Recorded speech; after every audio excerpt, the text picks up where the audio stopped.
Welcome to Bloomberg Technology. I'm Emily Chang in San Francisco. Coming up this hour, big tech is taking a stand despite calls of censorship and their stocks sliding. Facebook, Twitter, and others holding firm in banning President Trump from their platforms.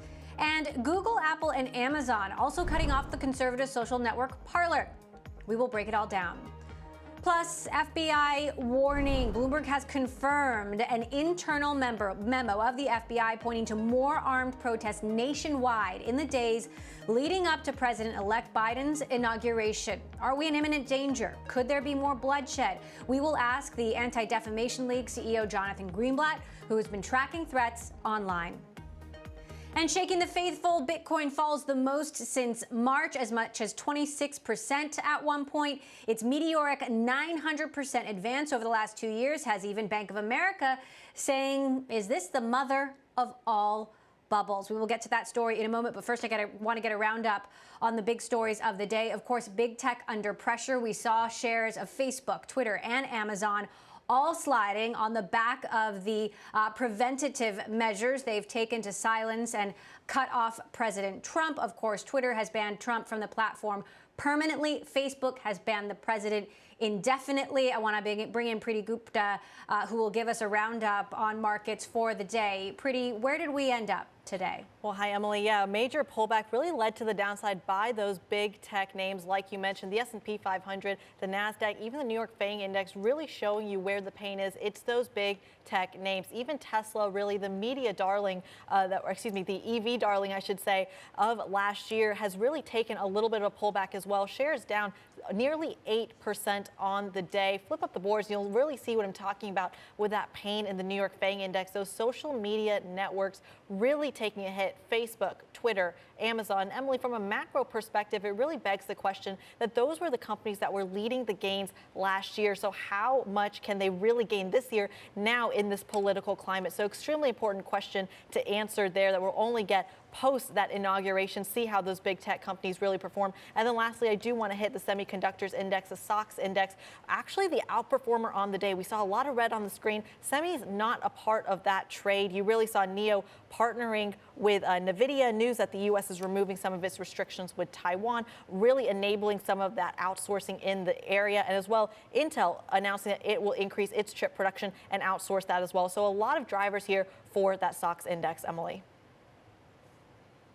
All right, Preeti, thank you so much for that update. Of course, I want to continue the conversation about big tech companies, Facebook, Twitter, and Amazon, all taking an unprecedented stand. Facebook has just released new plans for what it plans to do ahead of Inauguration Day, including banning all content, even mentioning the words "Stop the Steal." They had banned the group "Stop the Steal" previously. Now, any posts that mention those words, those three words in a row, will be banned as well. I want to bring in Bloomberg Sarah Fryer, who's been covering the moves that Facebook and Twitter have been making. Sarah, what is the latest? Of course, we're hearing a lot of backlash today. There are folks out there very critical of the decisions that Twitter CEO Jack Dorsey and Mark Zuckerberg at Facebook have made. Is there any indication from you that this criticism, that the hits they took in the markets today will change their position at all?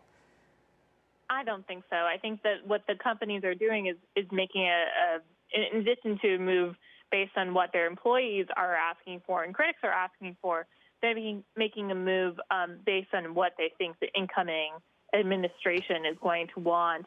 And certainly a lot of the statements from Democratic leaders has been that this is too little too late. And overall, what we've seen is these tech companies, not just Facebook and Twitter, but Amazon, Google, Apple, in light of the Parler ban, the conservative social network, they're realizing that the tech responsibility question cuts both ways. It's not just about what they ban, but it's about what they allow to remain on their platforms. And that latter question, they're really taking into account because they do not want to be. It would be very bad for their businesses if they were at all attached to future violence, if they could have done something to prevent future violence. And the companies are seeing the traffic on their platforms and realizing that that is a real concern.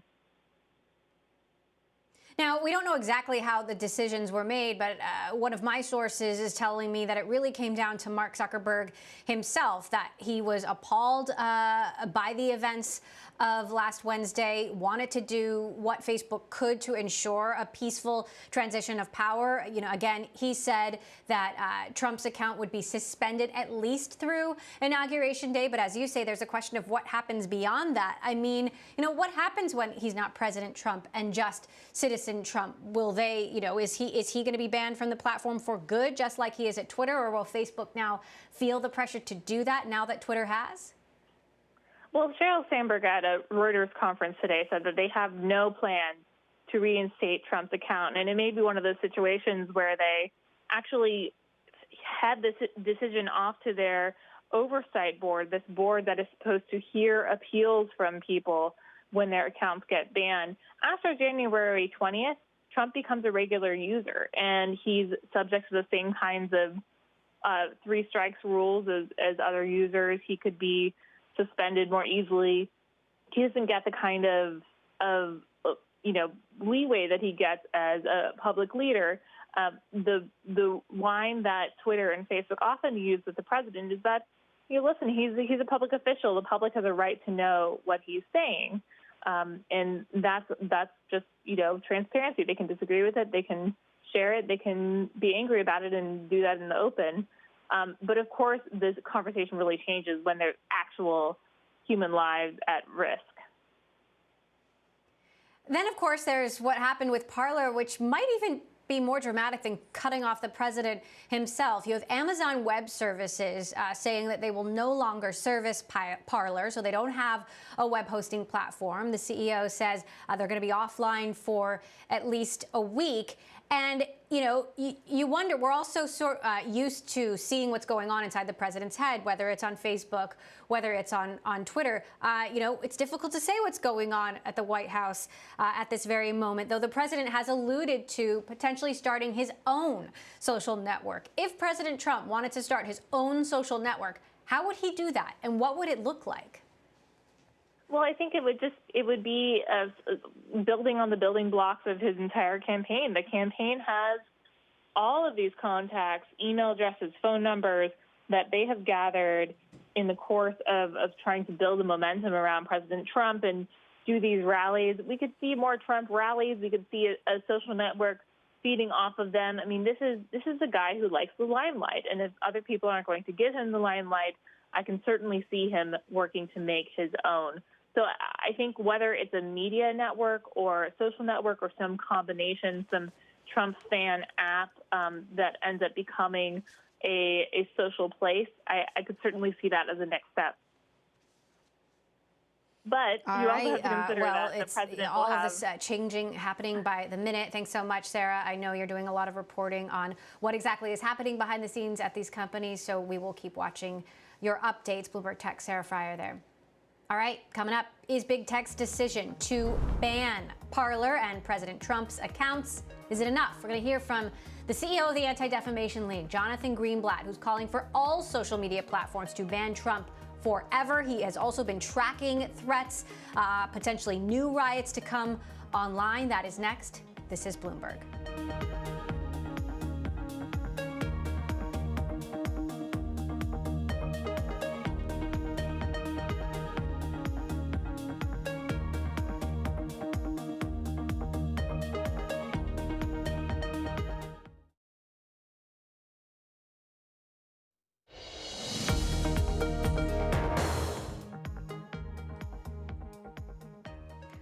The suspension of President Trump's accounts by social media platforms facing strong criticism, the bans underscoring the power these companies hold over how information is disseminated and the impact their decisions, the decisions of the people who lead these companies, have. Joining us now for more, Jonathan Greenblatt, CEO of the Anti-Defamation League, which was one of the key organizers of the Stop Hate for Profit campaign against Facebook last year. Jonathan, of course, you've got half of Americans probably cheering this decision, and another large group of people who think that these companies have gone too far.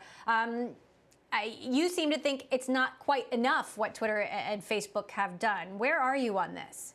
Well, thank you for having me, Emily. Look, I think it's fair to say that our country is indeed polarized and divided. The election was a remarkable moment. We had more turnout than ever, and it was fairly split down the middle. But let's be clear on what we're talking about here. What we saw since before and then after the election was a rising level of violent rhetoric and incitement on platforms like Facebook and Twitter. That's why the Stop Hate for Profit campaign, which successfully moved Facebook to action this summer to finally deal with hate on their platform, called for Donald Trump to be banned permanently from Facebook and Twitter. And Facebook, they have now banned him indefinitely, as was noted in the previous segment. And Twitter, after our call, indeed banned him permanently as well. The reason we're asking for this and why it is so important is because we literally saw the president, or with his fingers or his thumbs, if you will, encouraging violence as people were assaulting police officers on the steps of our Capitol. And who were these people? These were not protesters. These were militants. These were militants not staging not like as part of a riot. It was a planned attack. It was arguably the darkest day of our democracy. So indeed, it is critical to realize, how did that terror attack happen? It was planned. It was envisioned, and it was encouraged on social media. So yes, I think it's safe to say they are in some ways accessories to this awful act. And it's not an unreasonable expectation that this needs to change now. So I really would salute Amazon for the step they did with Parler. Pushing Parler off of their hosting services was a principled decision, because they have to ask themselves, they have to be able to look their employees in the eye, their board in the eye. And Jeff Bezos has to say, do we want to be an accessory to an insurgency? Because what we're talking about, Emily, is nothing less than a violent insurgency that threatens our democracy. And to be clear, these are private companies. They have the right to decide who they do business with. We don't believe there's any legal issue, but there certainly is an issue about the principle of free speech. And there are plenty of folks out there, Jonathan, who disagree with you, including Republican lawmakers. Senator Marsha Blackburn tweeted to Jack Dorsey saying, "Why does the leader of Iran get to keep his Twitter account and the president of the United States does not? Twitter is more like the Chinese Communist Party than an American company." Senator Lindsey Graham, "I'm more determined than ever to strip Section 230 protections from big tech that let them be immune to lawsuits. Your decision to permanently ban Trump is a serious mistake." What about the concern that this could fire up the president's base so much that we could see potentially even more violence or a more extreme reaction because of the disagreement? Look, I think that the militants storming the Capitol did not represent the entire Republican Party or even a majority of the Republican Party. These were terrorists, pure and simple. But let's keep in mind that incitement to violence is not protected speech. Freedom of speech isn't the freedom to slander. Freedom of expression isn't the freedom to incite violence. That's not protected by the First Amendment. Now, Senator Graham and Senator Blackburn and others have reasonable concerns. We should ask ourselves, do we want to live in a society where Mark Zuckerberg, apparently according to the last segment, or Jack Dorsey decide what's in the public discourse or not? That's a very reasonable question. We need to have a debate about 230. But what we're talking about here, if you look at Parler, as recently as yesterday, there were calls for a violent insurgency in this country. It is not censorship for a company to say, we don't want to be doing business with others who are literally, who would encourage and sort of glorify, again, the killing of 5 people, the violence and mayhem that ensued. I just don't think in any reasonable scenario, one thinks that's consistent with any democratic process. So I think we have to look each other in the eye and say to ourselves, how do we want to be remembered in terms of history? Do we want to be on the right side of history or not? Parler, Gab, Amino, Minds, there are all these sites that are part of this ecosystem of hate, this sort of, this scenario of violence. And again, I think, by the way, whether it's this, not just the platforms themselves, the hosting companies, the web security companies, the payment providers. They all need to say, do we really want to do business with companies that are agents of chaos? Well, and it's not just cutting off the president himself and a handful of other accounts. I mean, the followers of the president and some folks who have been spreading hate are continuing to do that on Facebook and Twitter, let's be clear. You have been tracking threats of violence, and indeed the FBI has now confirmed they're preparing for potential armed riots in the state capitals of all 50 states as of January 16th. What exactly are you seeing in terms of these threats? Emily, it's not an understatement to say that this is terrifying. At the ADL, our Center on Extremists have been tracking these movements and these individuals in the different groups. And we've seen indeed a lot of chatter around January 17th when there's a Boogaloo rally planned in DC. The Boogaloo movement wants to incite a violent civil war in the US. On January the 20th, people are saying we should take up arms. And we've seen in recent days, our analysts are looking at several different threads where there seems to be a desire to move outside of DC, which they know is going to be a hard target, to softer targets in the states. So this is real. This is not this conversation about free speech. It's a nice luxury in a constitutional law class, but this is real life. And the threat of violence is real. And just keep in mind, we saw this over the last sort of 6+ months. We had the occupation of the State House in Lansing, Michigan, where armed militias literally invaded the building. We had a similar effort to do the same thing in the capital of Idaho. We had a plot to kidnap and kill the governor of Michigan. We had a plot to kidnap the governor of Virginia. These groups are not Republicans or Democrats. These groups are terrorists. These are armed cells. They are using this technology to organize, just like ISIS in the Middle East. And we need to recognize the threat that it poses. Our analysts are working with the FBI. We're tracking and sharing the intelligence. I'm confident the authorities now take this seriously. And we're going to need that, Emily, because we've got some dark days ahead. And thinking that we can just, that this will work itself out is wrong. And thinking that this is a free speech debate right now is wrong. This is a threat, a physical, violent threat to our democracy, and we've got to treat it with the attention and the resources that that demands. Well, one thing is for sure, we certainly face a great deal of uncertainty between now and Inauguration Day. Who knows what the next few days will hold. Jonathan Greenblatt, CEO of the Anti-Defamation League, thanks so much for joining us today. All right, coming up, Bitcoin wipes out $185 billion in value just since Friday. We're going to look at the coin's plunge and if this could be the end of the rally. That's next. This is Bloomberg.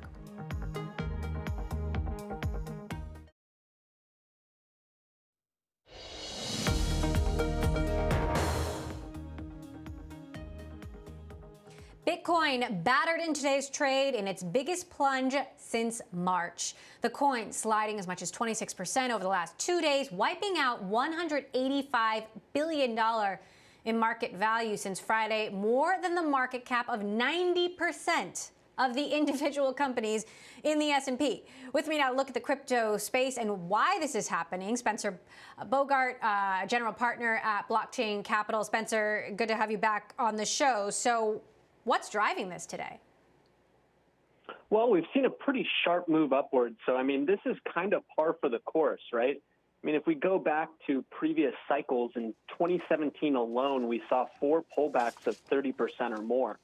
And if we add in 2016, which was sort of the preamble to that 2017 cycle, we had 6 total pullbacks of 30% or more. So again, this is kind of par for the course. So you think it's just a minor correction? Well, listen, I mean, a pullback of, 15, 25% is certainly nothing minor. But I mean, we're talking about an asset that has appreciated significantly over the past couple of years. And when we see the kind of emergence of a new asset like Bitcoin that's going after a massive market opportunity, it's not going to be a smooth price trend. And we see that both on the upside and on the downside. Now, we also saw today, certainly there's a lot going on in mainstream news. We saw those brutal riots at the Capitol on Wednesday. We've seen big tech making some strong moves. Facebook, Twitter, Amazon, all down today. And we have a transition of power and inauguration coming up, and nobody knows for sure if it will be peaceful. Is it possible that all of this is connected, or that this uncertainty and tumult has had an impact on Bitcoin? Well, look, I think that Bitcoin and crypto more broadly and the entire crypto industry really does have its own idiosyncratic kind of growth trend that's going on here. But I do think that some of these factors certainly, help and hinder the crypto movement at various times. I mean, look, if Bitcoin in particular is going after, kind of a market segment like gold is, then certainly in times of uncertainty like we've seen recently, where we typically see appreciation in gold, we can also expect to see Bitcoin appreciate. So I think it's certainly playing in there, but I don't think it's the driving factor behind any of this. I mean, really what we're seeing is a growth story around Bitcoin and crypto more broadly, of much, much broader adoption, both over the past couple of years and in terms of the outlook in the years ahead. So what would your call be for Bitcoin in the next 6 months, let's say? Look, I mean, people get particularly caught up on price targets. I mean, I'm a former sell-side equities analyst. I used to cover companies like Salesforce and LinkedIn before I started writing crypto research, so I get it. But for something like Bitcoin, instead of focusing on random people's price targets, I think everyone would do much better to ask themselves a simpler question, which is, 3 years from now, do you think more or fewer people are going to want to own Bitcoin? And I'm steadfast in my response that the answer is more, that a lot more people are going to want to own Bitcoin 3 years from now than already own it. I think that makes sense. I mean, think about it. Everyone starts off skeptical, which is a totally understandable starting point, and it explains why sub 1% of the population owned any Bitcoin in its first decade. But every year that goes by and Bitcoin keeps proving itself and proving its robustness, that skepticism fades and more people, not less, adopt Bitcoin. All right, Spencer Bogart, thanks so much for giving us your reasoned impressions of what's going on here. Thank you so much for joining us, blockchain capital partner Spencer Bogart there. Okay, coming up, big tech under big pressure as the app Parler goes dark, as do the president's account on Facebook and Twitter. What this means for Section 230, that law that gives tech companies protections from liability for the content that their users post. That is next. This is Bloomberg.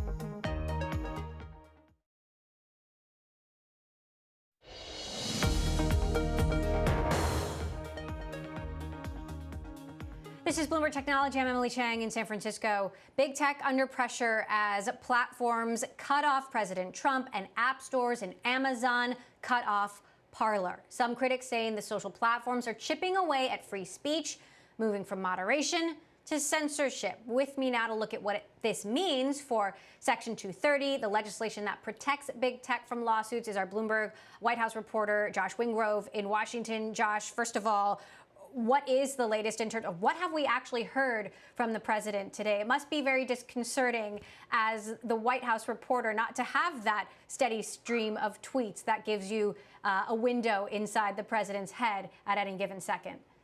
Yeah, my phone battery is doing way better than it normally is by this time of day from the tweets that normally ping through it throughout.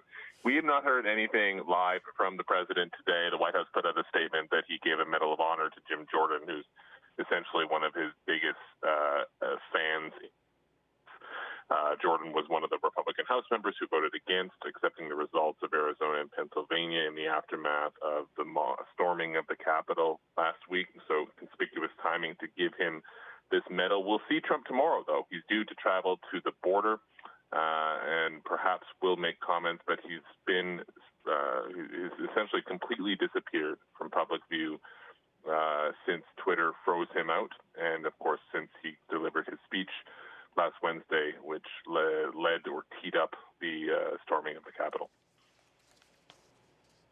So what is the latest on whether the president will be removed from office between now and Inauguration Day? What do we know? It seems almost certain he won't be. He's given no signs that he'll resign, which is the smoothest way to do it. The 25th Amendment is a little messy to do. There's back and forth involved. It's not a slam dunk. And Mike Pence has given no indication sort of either way that he's either considering that or that he's ruled it out. Pence and Trump seem to be totally at odds right now. It's not clear that they've spoken since Wednesday at all. The third option, of course, is impeachment. Democrats are moving forward with that, but we don't know how quickly it'll move in the Senate. Some Democrats are sort of casting it as an insurance policy, essentially saying they want to tee it up so that the Senate can move if Trump does something egregious or outrageous in the final days. But as of now, it looks like he will remain president until the 20th. How many people stay around him is another question. Chad Wolf, for instance, the acting Homeland Security Secretary, resigned today, effective tonight, but they're pointing to legal fights over his nomination, which was always disputed as a reason for that, as opposed to Wednesday's events. So the big question is what happens between now and January 20th. There has been some speculation that because of the moves that Facebook and Twitter and Amazon have taken, Google and Apple as well, that we could see the president rail on big tech for his final days in office. We heard Senator Lindsey Graham, saying that he was going to work on undermining or removing Section 230 as well. It's a little odd since we haven't heard anything from the president at all. He certainly doesn't have the normal platforms that he uses to do said railing. But do you believe, because of what has happened, that Section 230 is more under threat, that these tech platforms will face more scrutiny in the future? I doubt it, to be frank. Trump wants to be seen to do something on big tech this week. That seems clear. I think we'll expect him to do that. But he can't do this on his own. Congress needs to do it. If he could do it on his own, he would have done it already. Remember, it was Section 230 over which he vetoed the NDAA, that big defense bill. It was one of, I guess, a handful of reasons. And Congress simply overrode him on that. So I don't think there's appetite in Congress, or at least it's not clear yet that there is. But I do think we're going to see him sort of rail against it. He, of course, has said that he might set up his own thing, his own social media company of some kind. His options to sort of jump onto one like Parler are dwindling. Of course, we're seeing the deplatforming sort of spread. And the other is, conservatives, including his own son, Donald Trump Jr., said it's not as fun just going on a social media site that is just conservatives talking to each other about everything they agree on. Trump supporters doing the same thing or whatever. So I think he's in a bit of a bind, but he loved Twitter. It's not like his list of social media was like Twitter and other things. It was like Twitter, big gap, then maybe a couple others. So to lose his sort of first love when it comes to social media, it's got to be grating on him. But I would just also add, he's not muzzled. I mean, he's still the president of the United States. There's a press corps sitting there at the White House right now. He could go right up to the podium at any moment and say what he wants to say. He, of course, though, would face questions potentially for doing that, or at least have them shouted at him as he walks away, and that seems to be what's dissuading him from doing it. So without Twitter, but of course with the ability to make news the traditional way that presidents have made news for centuries, what do you expect the next 9 days to look like? What will the president actually do as he loses his cabinet and his top advisors? What moves will he make? I think he will certainly roll out final executive orders, possibly around immigration, for instance.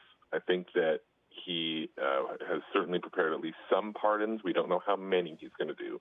And the big question is, will he try to pardon himself? There's a whole mix of views on whether he can or should do that. Like we say, he's going to the border. He's going to talk about the border wall, tout that. We don't know whether he'll speak to the press or take questions from the press. And after that, we don't know. He hasn't announced any other trips, and he hasn't said what he'll do on the 20th and whether he'll try to do any sort of counter-programming to Biden's inauguration. Biden announced today that after he's sworn in, he'll go to Arlington National Cemetery with former presidents, including George Bush, Barack Obama, and Bill Clinton. Donald Trump, though, will not be among them. All right. Josh Wingrove, our Bloomberg News White House reporter. Keep us posted. I know at least your phone battery is full up, so we'll take you back, Josh, if you have any updates. Sticking with this conversation and the inauguration, Section 230, we are joined by Stonecourt Capital partner and our Bloomberg contributor, Rick Davis, who, of course, worked on John McCain's campaign back in the day. Rick, would you agree with Josh's assessment there that it's very likely President Trump will still be in office on January 20th? Hi, Emily. Yeah, I think Josh has got it right. Any gambit to try and pull him from office in advance isn't going to work. The only one who can really get him out of office before inaugural day on the 20th is Donald Trump himself. He can quit. There's always been speculation that maybe he would resign and then have Vice President Pence give him a pardon. Their deteriorating relationship pretty much takes that off the table. And from what we hear coming out of the White House, maybe he'll just pardon himself and let everybody work it out in the courts after he's gone. So certainly on his side, it doesn't look like anything like that's going to happen. And there's no real mechanism in Congress to do it in advance of the inaugural. So it looks like this administration is going to continue to haunt the halls of Congress long after he leaves office. So what is your opinion, Rick, as to whether Facebook and Twitter have made the right call in cutting off the president? Do you think that's fair? Well, they're certainly following some element of public opinion. It doesn't take long to see how unpopular President Trump's speech, getting his supporters whipped up to go attack the Capitol, have been, and they know they're under pressure. The tech companies on Section 230, they were under pressure 5 years ago. It's been harder in the last 2 years, but there's bipartisan congressional support for looking at Section 230 and doing something about it. But at the end of the day, they had to make a call. We know that a lot of efforts have been put into trying to get extremism and hate speech off the internet, and it just is much more, I think, public when the president of the United States is the one using hate speech. So they took a risk. It's hard to tell whether it'll pay off in the long run. Probably upsets Republicans right now a lot more than Democrats. Democrats have had problems with Section 232 and privacy issues. So big tech, they were in the frying pan in Congress all year, and they're going to be in it next year no matter what they did. At least here they can appeal to the public sentiment and say, we tried to do the right thing for our democracy. Now, Apple and Google also cut off the app Parler, then Amazon did it via AWS. I spoke to the CEO of Parler a few weeks ago about the conservative nature of the site, and he talked a little bit about the company's objectives at the time. Take a listen to what he had to say.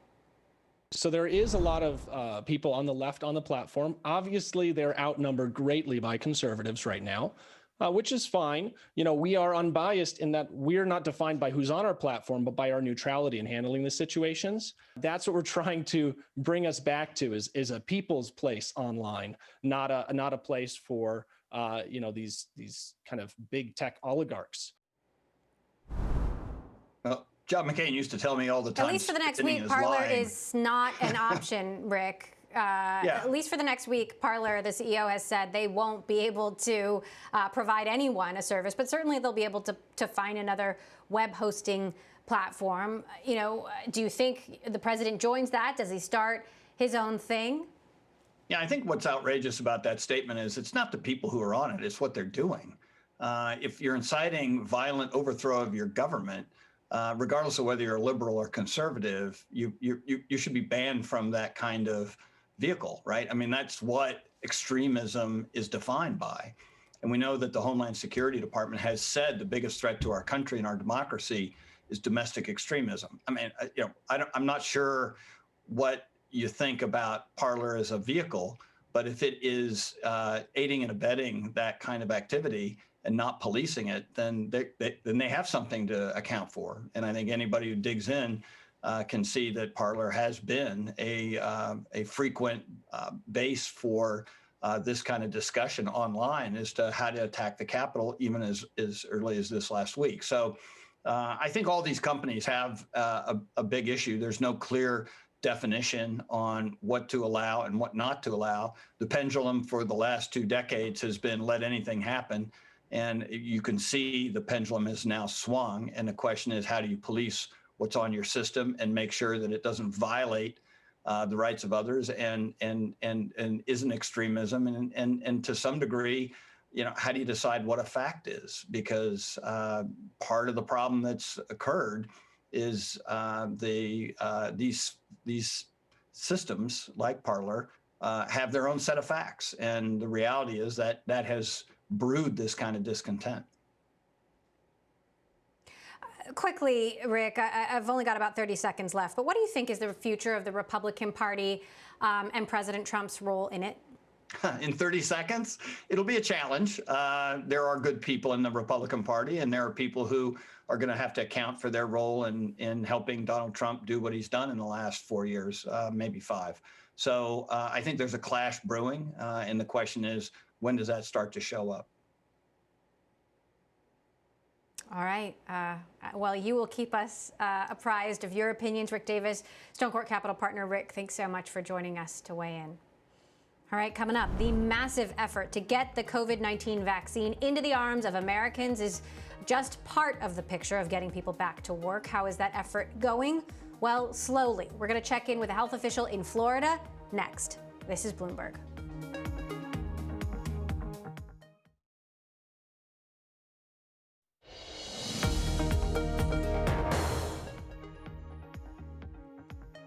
The effort to inoculate Americans for COVID-19 has overwhelmed government websites and left many in first-come, first-served lines, long ones. In New York City, residents looking to get vaccines are confronting a multi-step sign-up process, which critics have called bewildering. Elderly folks in Florida and Georgia even waiting overnight in lawn chairs at pop-up sites to get their shots. Several counties across the country have now turned to Eventbrite and other party invite platforms to help people quickly sign up for the vaccine. Among them is Florida's Manatee County, which lies between St. Petersburg and Sarasota. The vaccine rollout is all part of getting Americans to return to work and is the focus of this week's work-shifting discussion. Joining me now, Manatee County Director of Public Safety, Jacob Sauer. Jacob, thank you so much for joining us. Obviously, you've got a Herculean effort underway right now. Tell us the latest situation, where your vaccination situation stands, and how quickly it's going. Yeah, thank you for having me on. So we started this process almost 2 weeks ago, and we had a little bumpy start at the beginning, but we're starting to get a groove down. We were one of the first counties in Florida to be able to stand up a drive-through vaccination system here in the county, serving residents in the county and those surrounding counties in Florida. You hit the nail on the head. It's not been anything short of a large undertaking to get underway. Now, we cover Eventbrite on this show. It's more known for invitations to events, even parties. How is Eventbrite really helping you, and is that really the best solution to get folks in line? Yeah, when we first started this, we received an initial push of doses from the state of Florida, and we wanted to make sure that we did not have those residents that you've seen sometimes in other areas camping out overnight in order to get a vaccine in a first come, first served type situation. So one of the things that came right to mind was a scheduling or an appointment type system that we could use, and Eventbrite came floated to the top for us to start using. So we still use Eventbrite today in a much different direction than we first started with Eventbrite, but Eventbrite has helped us out tremendously in scheduling vaccinations for the public. So is this something that you think other states, other counties should be using? I mean, is Eventbrite possibly the solution? Well, it just depends on how each county, state wants to operate that type of system. So we initially had Eventbrite in a forward-facing public capacity. And what we discovered real quick was the demand for scheduling an appointment for the minimal amount of doses we're getting was just too great for both Eventbrite and our own county infrastructure and our website. So We've since partnered with another agency, Seamless Docs. We've shifted those with that high demand that want to get onto or get an appointment for a vaccine. We've opened up a vaccine waiting pool. So with Seamless Docs, a vaccine waiting pool is established. They go on there. And then as we get doses in from the state every week, we pull that same amount of number through a randomized selection from Seamless Docs, that data they put in there, to get onto that vaccine waiting pool. And then our 3-1 operators then start making phone calls back to those residents and persons who've signed up in the vaccine waiting pool. They then schedule in Eventbrite appointments by hour. So the Eventbrite system is really So what are going to be? Mm-hmm. Okay, so what are going to be your biggest challenges as you look ahead to the next weeks and months, potentially years, of getting this vaccine rolled out? Yeah, our biggest challenges, I still believe, is the stabilization of the vaccine, both federally, getting down to the states, and then states into counties' hands or Department of Health's hands is still our largest challenge. Our vaccination pool is up over 70,000 residents and people in the area wanting to get vaccinated. And getting 2,000 doses a week, because there's just not enough federally going down to the state and then divvied out to each county, is going to remain our biggest challenge. And then our second challenge is maintaining that vaccine waiting pool and then getting those people scheduled for those vaccinations. Okay.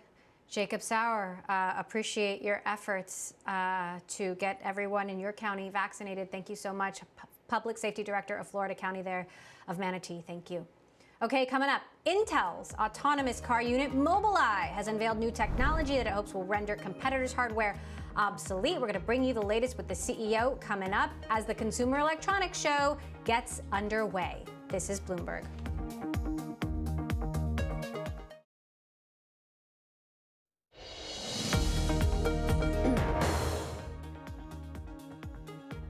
Another year, another CES, and while this year's event is virtual, the same topics are up for discussion, including the future of self-driving cars. Mobileye, the autonomous car unit owned by Intel, is unveiling next-generation LiDAR, paving the way for consumers to buy truly autonomous, affordable cars by 2025, they say. Mobileye CEO Amnon Shashua discussed with my colleague Ed Ludlow. We're not thinking about robotaxis, we're thinking about consumer AV. We're thinking about the step after a robotaxi, in which we want to be able, starting from 2025, to enable consumers to purchase vehicles which are autonomy enabled. One needs to reach performance levels that are getting closer to level 5, which is the ultimate autonomy level. And also, this is why we need upgraded spec, but also reaching cost levels that are relevant for consumer vehicles.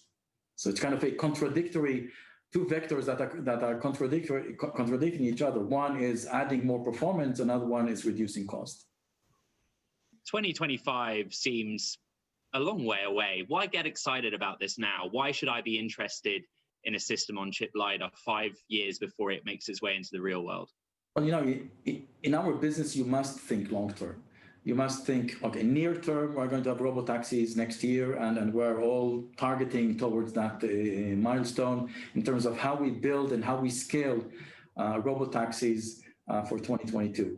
But you know, the ultimate holy grail is that everyone can go and purchase a car and have that car be autonomy enabled. So whenever you want, you sit in the back seat and the car will take you wherever you want to go.